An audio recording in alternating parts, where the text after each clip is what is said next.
Since I was a kid, it seemed like this. Ninja Jew.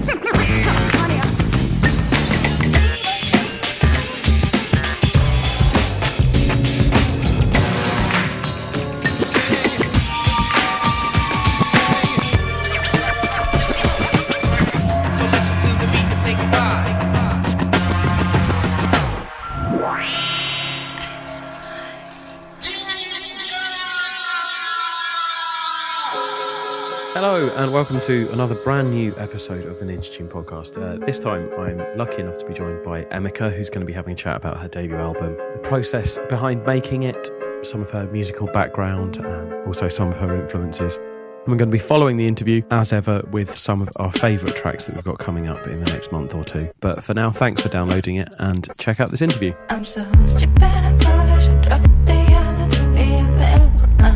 Where are you to keep the confidence? I'm so stupid and foolish, I dropped the other to be available now. Where are you to keep the faithful? Did I drop the other?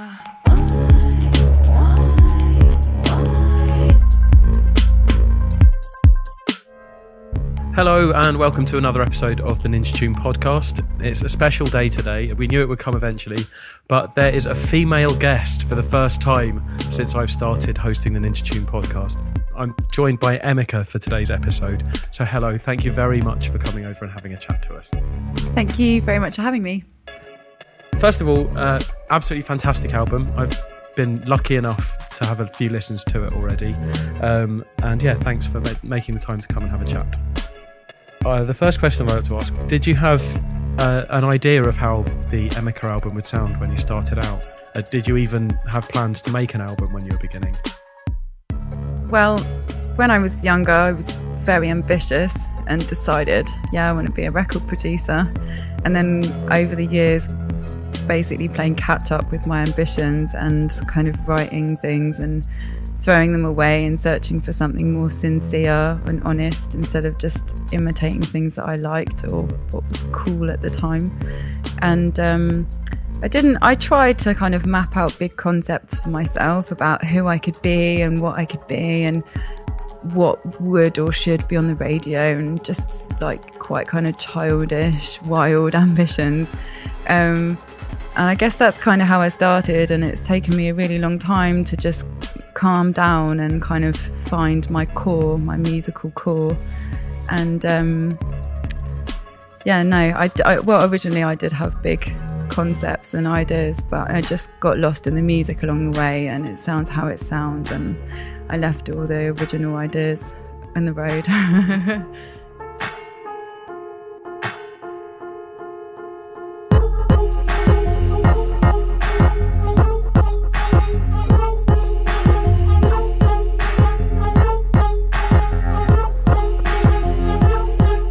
Threw all of your original ideas away and sort of tried to avoid the grand scheme that you plotted. When you came to write an album, was it something more concise, and did you know how you'd ultimately want it to sound?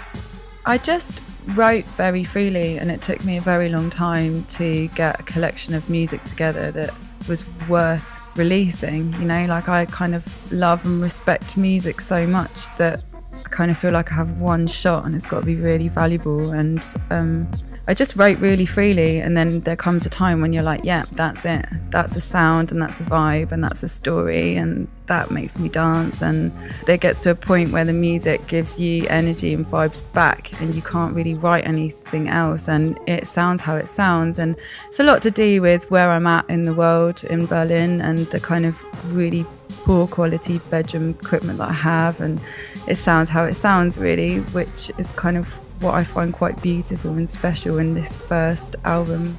Yeah, I was just very free with what I felt like doing at the time, and a lot of it came from experimentation and spontaneous sound design, like me playing around with synths I didn't really understand in the beginning, and then as the album developed you can hear that I really am making the sounds I want to make, and it's more precise, everything. And yeah, it's kind of captured my journey to becoming the artist that I am now. Here and now, what a mess. Show me how, new address. Happy hearts, have until. Paranoid, hold it still.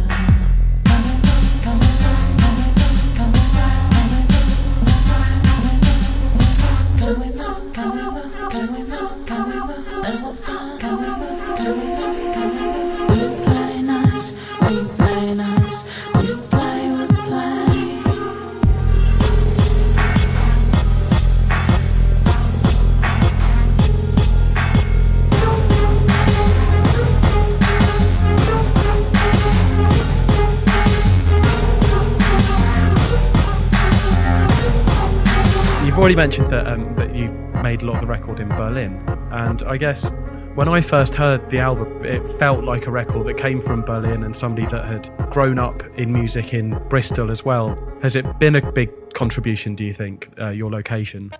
I think it's been a massive contribution, or it's had a massive impact in, firstly, who I am, how I feel comfortable, what I wear, who my friends are. And, you know, once you're in a place and doing a thing and making your routine for yourself, you know, you have conversations and specific discussions, and you go record shopping, and different record shops buy in different stock, obviously. So you just get caught up in the sea and the ebb and flow of wherever you are. And I actually had quite a tough time in Bristol when I was there, and I found it very difficult felt quite suffocated there. There was so much music that was like how I was trying to make music, and it was very difficult for me to establish a signature sound that I felt was my own, you know. And people would say, oh, that's nice, it sounds like that, or it reminds me of that from 5 years ago, and this guy here and there, and it was very frustrating for me.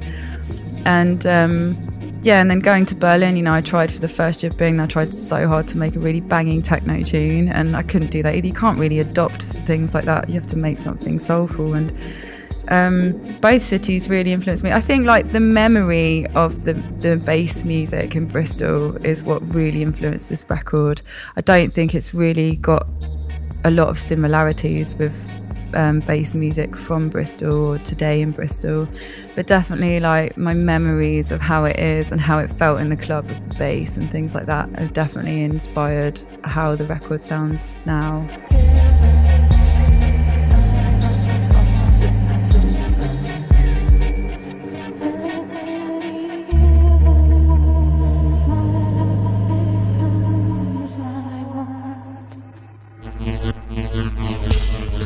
So you find yourself on Ninja Tune, releasing your album through them next month.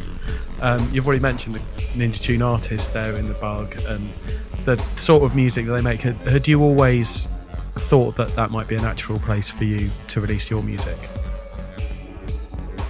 I think the thing with Ninja is, you know, I was listening to loads of music growing up, and Ninja was always one place that released soulful, free-willed music, independent of trends and, you know, the pop machine or the underground scenes. It was always just floating around in its own little universe, and I just fell in love with everything I heard that was released on Ninja, and it was just, you know, like love and adoration that I really wanted to become part of Ninja.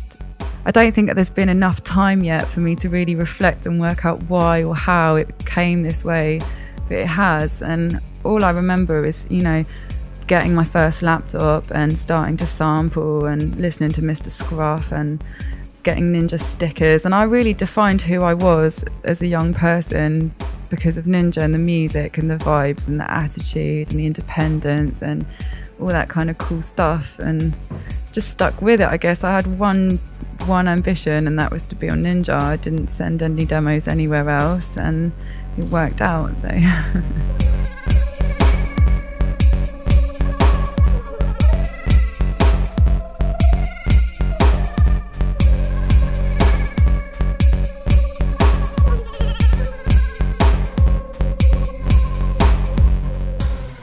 Listening to your album, the piano features quite heavily in it. Is that the one instrument that sort of started you out in music? Piano is where everything begins, mainly because it's an amazing tool. It's an amazing box of sound.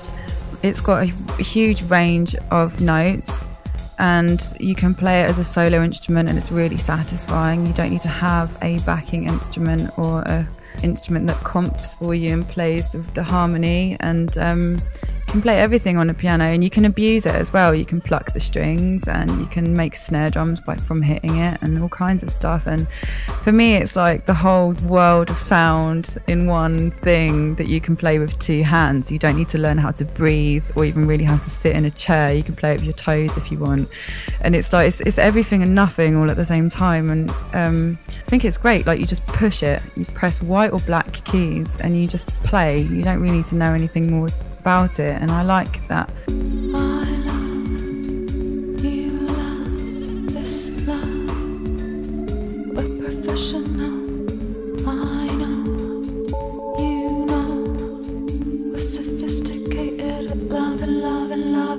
The other voice that I've grown to have a very deep connection with is my voice. And I started putting voice into my strange ambient music at university because it was the one way that I could very instantly define my own music from the rest of the big bunch of talent that was there, all using the same equipment as me. You slap a voice in there and you can create an instant connection with your audience.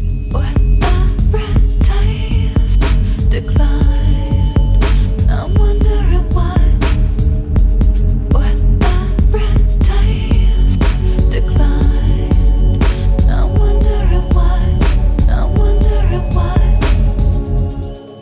I know you probably really dislike being described in terms of genre, and I'm sure it's something that a lot of artists feel. So I'll sort of give you the opportunity. How would you describe your music, or define it, I guess?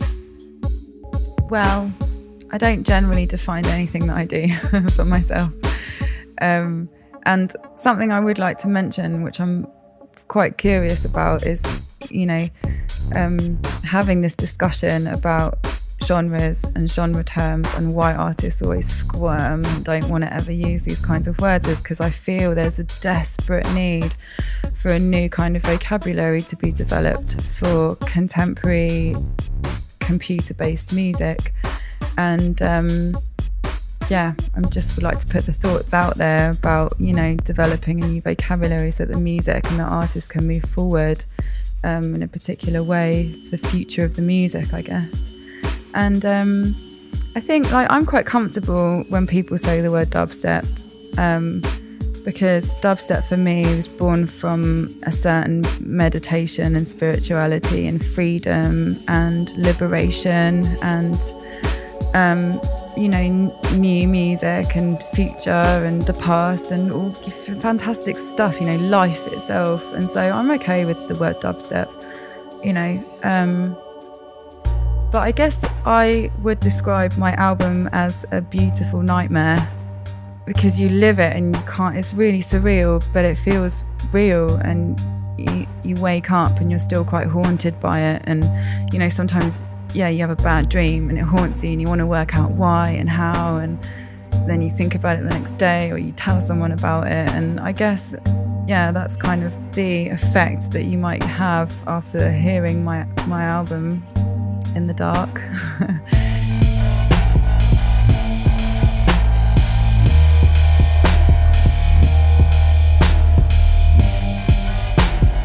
It's very free-willed, empowering songs.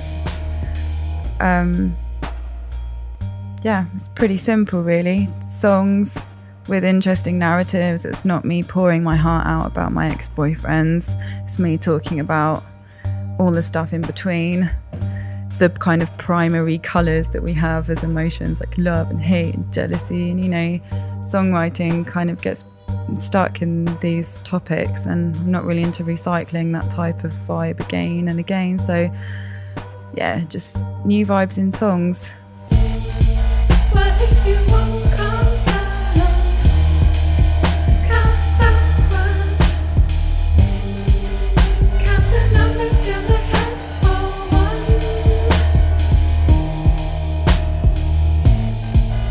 Where you lie in your bed, and the rumors won't set you free. I count for one.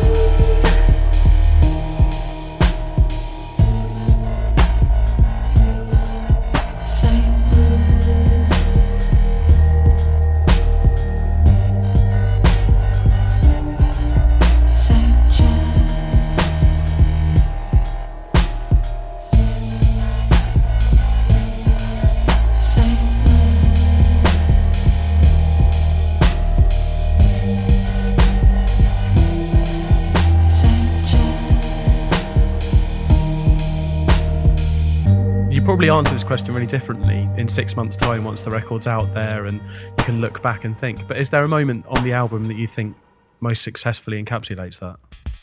There's a track called FM Attention.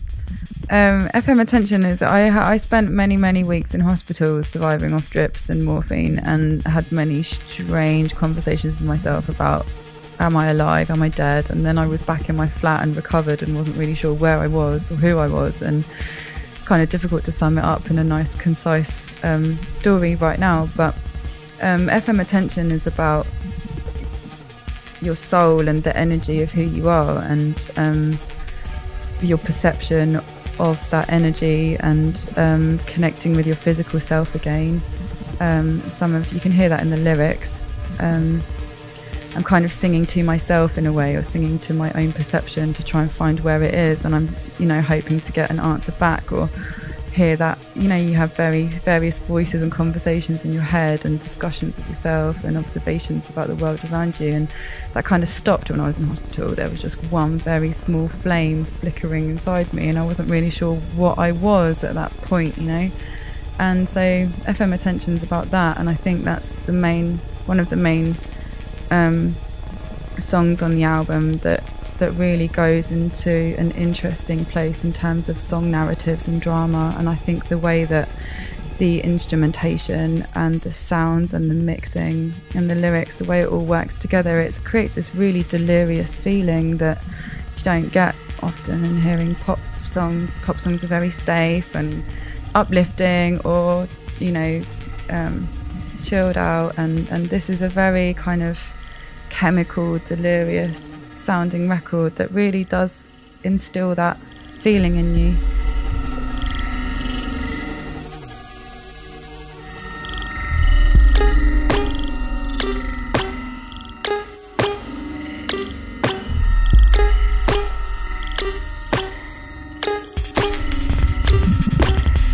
Can you touch it, tell me, can you tell? With everything I'm left wondering, is the answer of our wasted days? With a tendency to fluctuate. Can you touch it, tell me, can you tell? What's the activity to make you move? When I touch it, does it make you feel a certainty that I'm your real?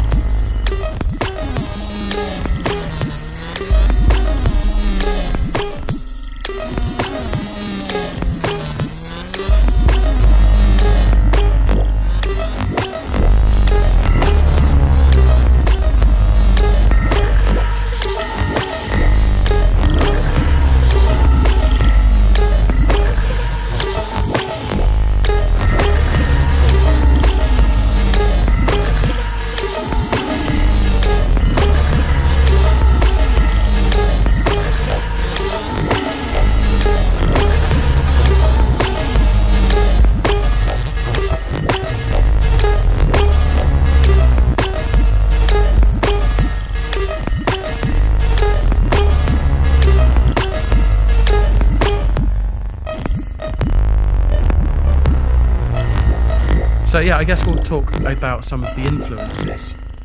But the first song that you've selected is a piece of classical music by Mahler, and it is the Adagietto from Part 3 from Symphony No. 5. Would you like to explain why that's the first of the 5 that you selected? Well, this is single-handedly the most touching piece of music I've ever heard in my entire life, and it never grows old, or I never think, oh yeah, I know it, or I'm bored of this now. And it's such a fantastic piece of music. You listen to it and it has such sympathy and tragedy, and very, very quietly it begins, and then 15 minutes later you get to the end of it and you literally feel like you're absolved, like you're a new person. And it's such a successful, dramatic story with words without language somehow. It's incredible depth. And that's where it all begins with me. It begins with composers, and I'm very fascinated by many of the great composers. Mahler in particular, because he was on the edges between classical music and romantic music in that time.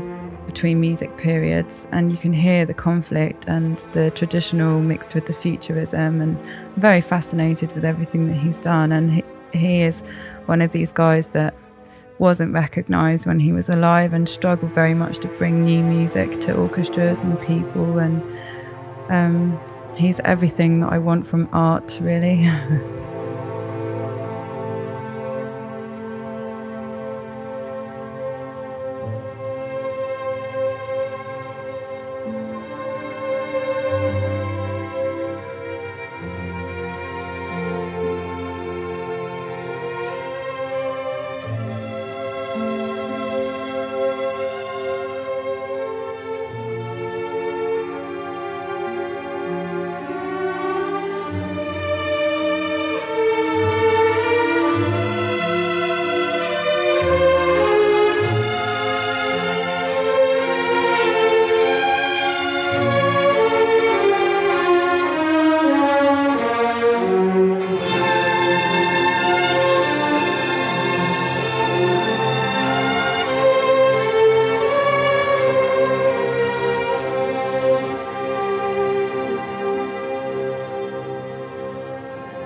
The next selection is Aesop Rock with No Regrets.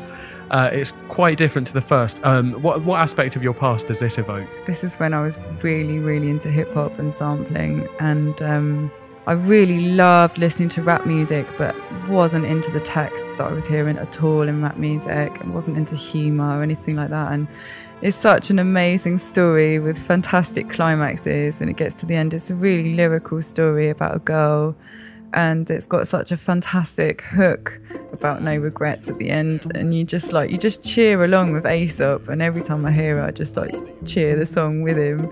And I don't know, it's got these incredible, it's very simple music, but just the story and the rhyming schemes and everything about it is super successful rap tune. Lucy was 7 and wore a head of blue barrettes. City born into this world with no knowledge and no regrets. Had a piece of yellow chalk with which she drew up on the street the many faces of the various locals that she would meet. There was Joshua, age 10, bully up the block who always took her milk money at the morning bus stop. There was Mrs. Crabtree and her poodle. She always gave a wave and holler on her weekly trip down to the bingo parlor. And she drew men, women, kids, sunsets, clouds. And she drew skyscrapers, fruit stands, cities, towns. Always said hello to passers-by. They asked her why she passed the time attaching lines of concrete, but she would only smile. Now all the other children living in or near her building ran around like tyrants, soaking up the open fire hydrants. They would say, "Hey, little Lucy, wanna come jump double dutch?" Lucy would pause, look, grin, and say, "I'm busy, thank you much." Well, 1 year passed, and believe it or not, she covered every last inch of the entire sidewalk, and she stopped. After all this, you're just giving in today? She said, "I'm not giving in, I'm finished," and walked away. 1, 2, 3, that's the speed of the C.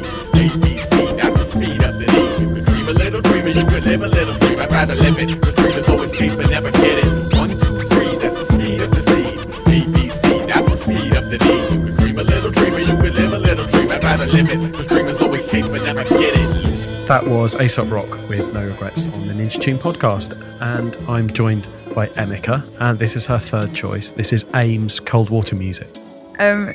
So this song is actually where it all began for me. My best friend, I went round to her house and she had one deck that her brother had left behind. He went off to uni and she had a few records, and AIM Cold Water Music was one of them. She quite casually put it on, and from that moment I was addicted, and I think I forced her to listen to it for about 3 hours. Can you put it on again? Can you put it on again? Can you put it on again? It's a beat with ambience, and it's got pianos in there, but not la-di-da-di-da classical style, and it's got so much atmosphere, and it's like ice somehow, like being on an icy top mountain, and I really made my imagination come to life, and I was like, that's what I want to do, beats and piano and reverb. So I mean, I think I was 14 when I heard that, and I still love it 11 years later. Well, here comes some of that song. This is Cold Water Music by AIM.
That was Cold Water Music. And the next track is Phi-Life Cypher with BBC. Why'd you pick that one? Oh God, I have no idea. This is just a tune that never goes away. I just listen to it I think once every couple of days I hear it and I dance around. And these guys from Luton, like near Milton Keynes where I grew up, and such a off the cuff type rappers, and I don't know who makes the beats, but it's all just thrown together in some haphazard way. And I love the way that rap, and especially a lot of Phi-Life Cypher, they're really on a mission to tell people the truth and be like, nah, ignore all that crap and go with what you think is right. And I'm really about that kind of message in music, and every time I hear it I feel like my kind of teenage spirit comes alive in a way, and it makes me feel grounded and real and cool. And that's why Never Gives Up, that tune.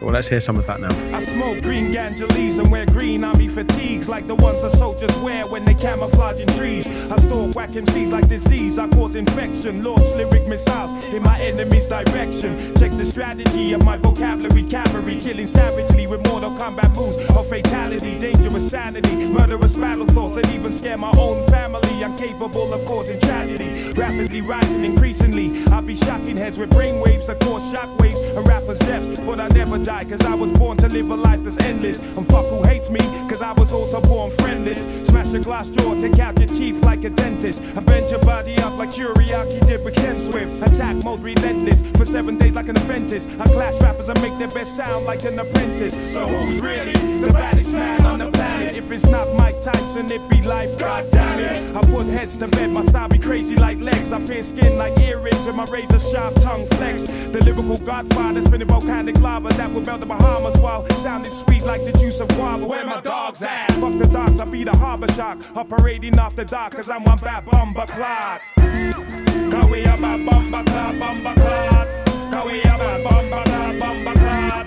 Cause we a bad bumba clot, bumba clot. Me telling her we a bad bumba clot. That was BBC by Phi-Life Cypher on the Ninja Tune podcast. Your final selection, obviously there was no arm twisting involved, but it happens to be a Ninja release. Do you want to have a little bit of a chat about that one? Can't talk about this. All I can say is rip, rip, rip, rip. No, this is for me the first bassline tune ever that came into my life. It's just a sick, incredible masterpiece.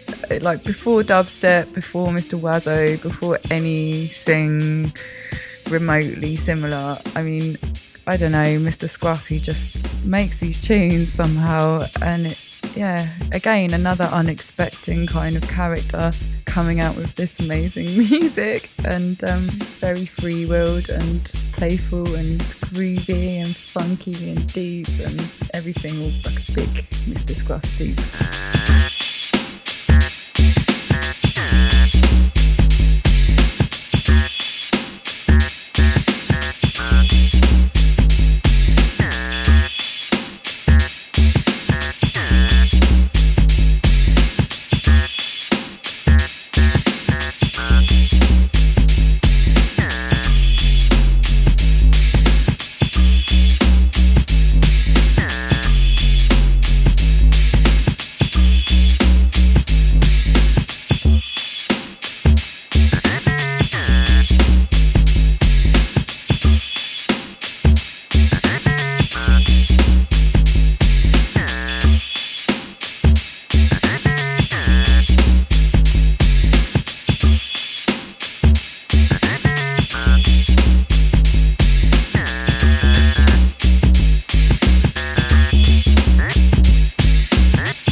Previous podcast guest, Mr. Scruff, that was on the Ninja Tune podcast.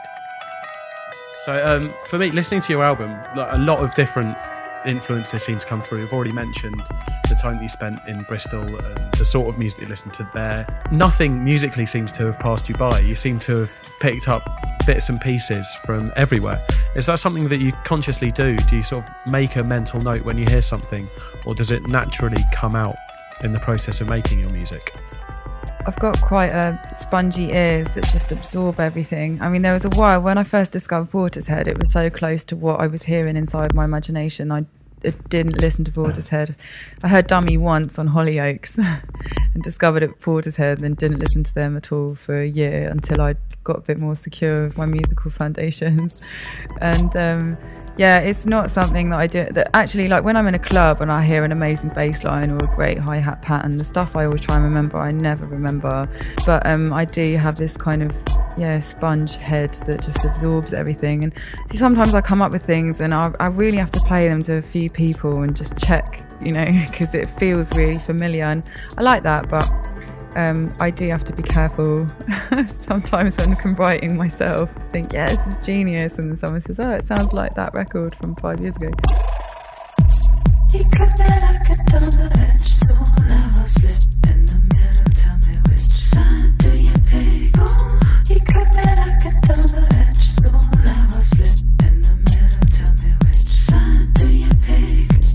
You cut me like a double-edged sword. Now I'll slip in the middle. Tell me which side do you pick? Oh, you cut me like a double-edged sword. Now I'll slip in the middle. Tell me which side do you pick?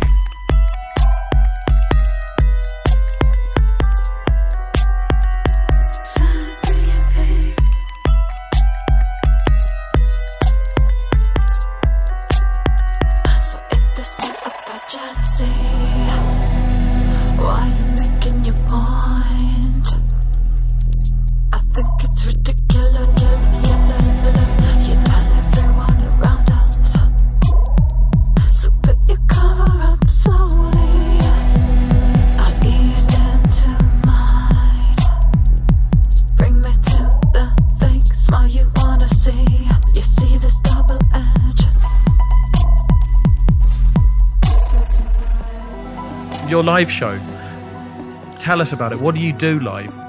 I haven't had the pleasure of seeing you yet, so can you tell me what I can expect when I do get to come and see you? Me, alone, on stage, vibing with my music.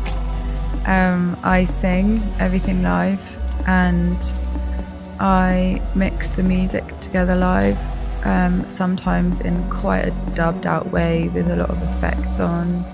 And I've also got my small keyboard synthesizer with me, which has got all the sounds on that I made myself. And there's some special numbers which aren't on the album or the other EPs I've released, which I just wrote very quickly in a short space of time recently, and I've been performing them in my show. That's just me singing with my synth, and that's really fun. So yeah, synthesis, my voice, my beats, my machines, no laptop, and lots of improvisation. I don't know if I can really set you up with what to expect. It's me being a musician in that moment at that time. So good sound quality, hopefully. Lot of bass and volume.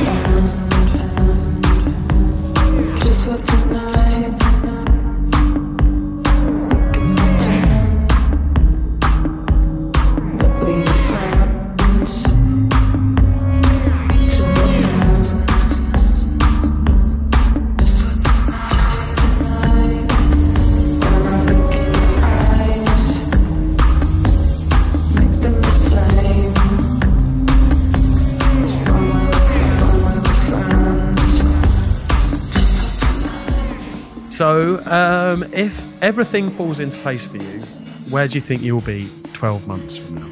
In 12 months from now, I would like to have really defined my soprano voice. I'm very excited that I've discovered I haven't really been singing in my true voice up until now. And I'm discovering this strange new sound that I can make, which actually comes from behind my eyes, not from my throat. And it's been a very enlightening discovery. And 12 months from now, I'd like to be on a stage with my ensemble of machines and singing my heart out in a new way.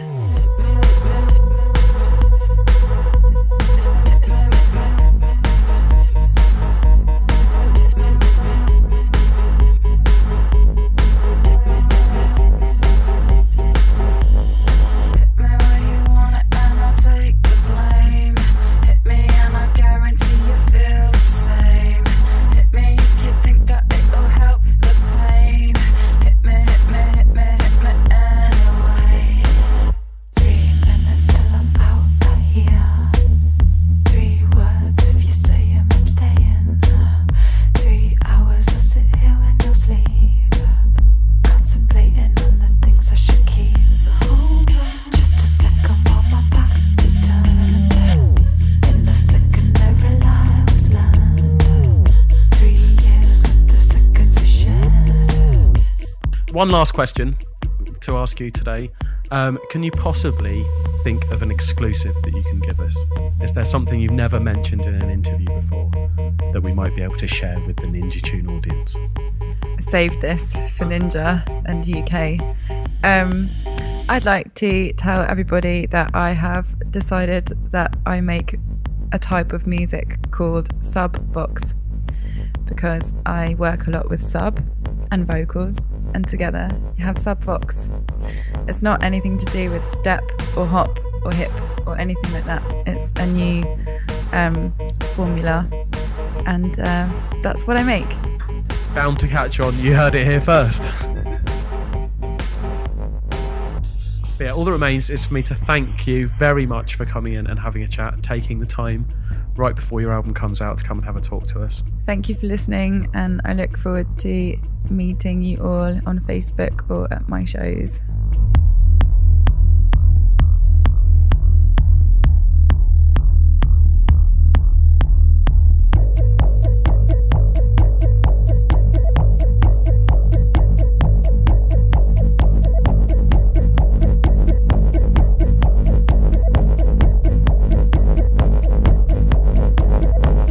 Welcome back.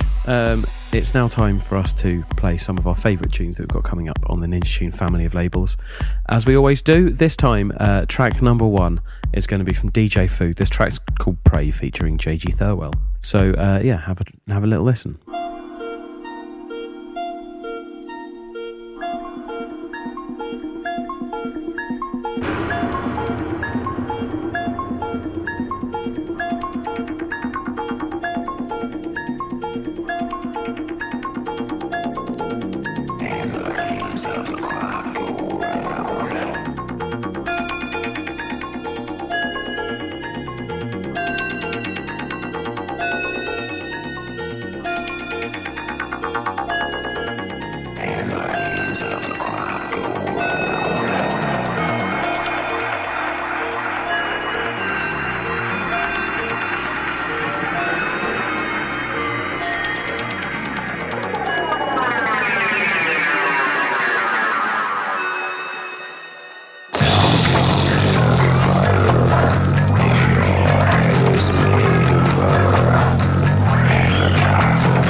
That was DJ Food on the Ninja Tune podcast with Prey featuring JG Thirlwell. Our next tune is from Starkey. It's called Open the Pod Bay Doors.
Was Open the Pod Bay Doors by Starkey on the Ninja Tune podcast. Our next tune is by FaltyDL and this is The Sale Ends.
That was The Sale Ends by FaltyDL on the Ninja Tune podcast.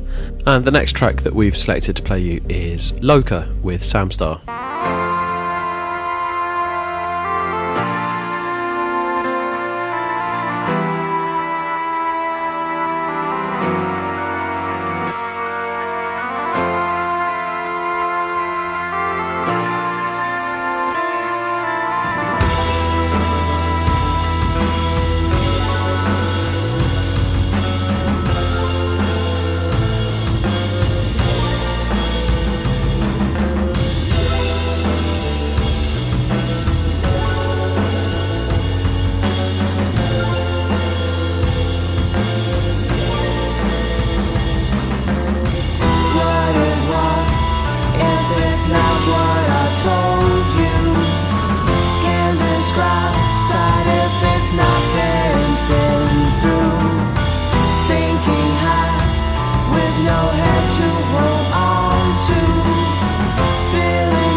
Samstar by Loka on the Niche podcast. The penultimate track that we're going to play you this time, and this is a track from Fink. It's called Perfect Darkness, and this is the Lapalux version of that song. Perfect memories from the fire we made love. Every day we're gonna say we say it.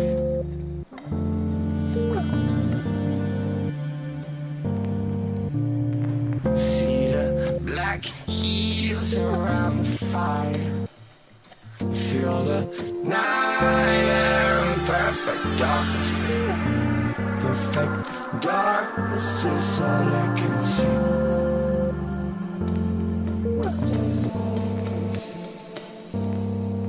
Deep water, stay under.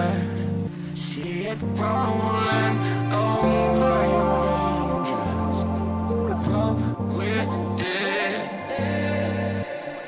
until it's all gone, yeah. Deep water, a little deeper than feel it going over the edge. Go with it until it's all gone. We keep those brown eyes wide open for this moment we own for now. Every day we gonna do it. See the black clouds fall out of fear. Feel it.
deluxe version of Perfect Darkness by Fink on the Ninja Tune podcast.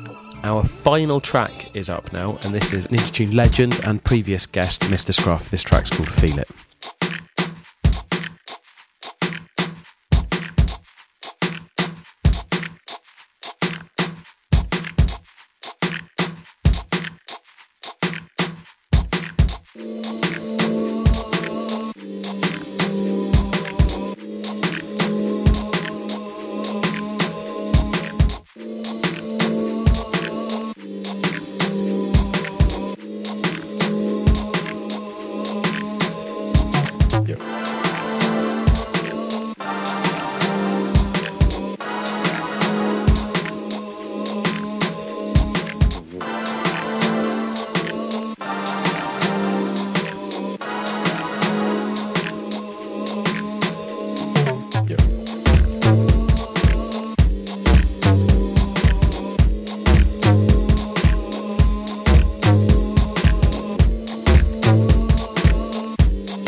Was Feel It by Mr. Scruff on the Ninja Tune podcast.